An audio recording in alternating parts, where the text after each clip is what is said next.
بسم الله الرحمن الرحيم. يا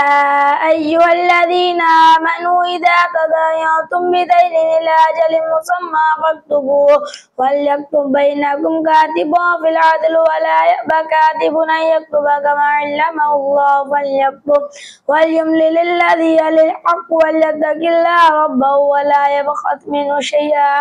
فإن كان الذي يلي الحق سفيها أو ضعيفا أو لا يستطيع يمل هو فليملل وليه بالعدل واستشهدوا شهيدين من رجالكم فإن لم يكونا رجلين فرجل وامرأتان مما ترضون من الشهداء أن تضل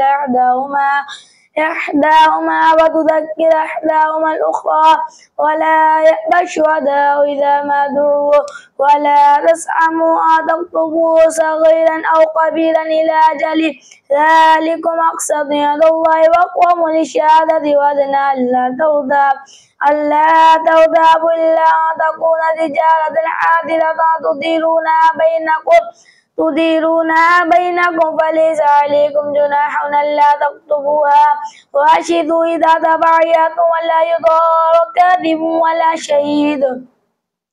وإن تفعلوا فإنه فسوق بكم واتقوا الله ويعلمكم الله والله بكل شيء عليم. وإن كنتم على سفر ولم تجدوا كاتبا فرهان مقبوضة فإن أمن بعضكم بعضا فليؤدي الذي اؤتمن أمانته وليتق الله ربه ولا تكتموا الشهادة ومن يكتمها فإنه آثم قلبه والله بما تعملون عليم. صدق الله العظيم.